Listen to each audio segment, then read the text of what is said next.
अस्सलाम वालेकुम दोस्तों, आज की बहुत अहम ख़बर और बड़ी ख़ुशी की ख़बर लेकर एक बार फिर से मैं हाज़िर हूँ। बहुत खुशी की ख़बर है दोस्तों, ये तुर्की से है। तुर्की में दुनिया की एक ऐतिहासिक मस्जिद है जिसका नाम है आया सोफिया। बहुत बड़ी मस्जिद है। 88 साल के बाद वहाँ से एक बहुत बड़ी खुशी की ख़बर आ रही है। पूरी ख़बर क्या है दोस्तों, मैं आपको तफसील से बताऊँगा। अगर चैनल पर आप नए हैं तो चैनल को ज़रूर सब्सक्राइब कर लें ताकि आने वाली सच्ची और बेबाक ख़बरें आप तक पहुंचती रहें। चलिए दोस्तों शुरू करते हैं।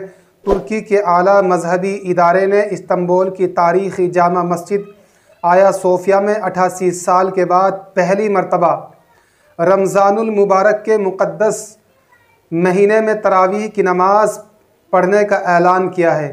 तुर्की के मजहबी इबादात की निगरानी के ज़िम्मेदार अली अब्बास ने एक बयान में अपने कहा जुमेरात को कि अल्लाह का शुक्र है, हम 88 साल के बाद पहली मरतबा मस्जिद आया सोफिया में नमाज तरावी अदा करेंगे। रमज़ानुल मुबारक के मुक़द्दस महीने में अहले ईमान का खैर मक़दम करेंगे।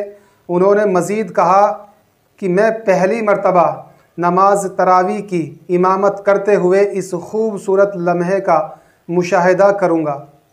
दयानत ने बताया कि रमज़ानुल मुबारक के मुक़द्दस महीने के हफ्ता या इतवार को आगाज़ की सूरत में पहली नमाज तरावी इंशाअल्लाह मस्जिद आया सोफिया में अदा की जाएगी। आपको बताते चलें कि तुर्की की ये तारीख़ी मस्जिद जो दुनिया की बहुत बड़ी मस्जिद मानी जाती है, 2020 से पहले यानी अब से 2 साल पहले ये अजायब घर में तब्दील थी। उससे पहले ये ईसाइयों का गिरजाघर हुआ करती थी। बहुत पुराने ज़माने की बात है, 532 से 537 तक ये ईसाइयों के गिरजाघर में तब्दील थी। सन 1443 में जब सल्तनत उस्मानिया मोहम्मद फ़ातह ने शहर इस्तांबुल को फ़तह किया, उस वक्त इस गिरजाघर को ख़रीद कर मस्जिद में तब्दील कर दिया था।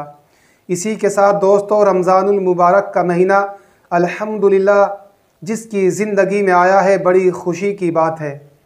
इस मुक़द्दस और पाक महीने को नमाज, कुरान और नफली इबादात के साथ इसको पूरा करें। तौबा और इस्तग़फ़ार की बहुत कसरत ज़्यादा से ज़्यादा करें ताकि पिछले साल तक के होने वाले तमाम गुनाह अल्लाह रब्बुल इज़्ज़त अपने करम से माफ़ फरमा दे। इंशाअल्लाह कल से हफ्ते का दिन है, कल से तरावी शुरू हो जाएगी, इतवार का रोज़ा हो जाएगा। अपनी तैयारियां अभी से शुरू कर दें। इसी के साथ दोस्तों अब हम चलते हैं, जाने की इजाज़त दीजिए। इस खुशी की ख़बर को लेकर आपकी क्या राय है कमेंट बॉक्स में बता देना।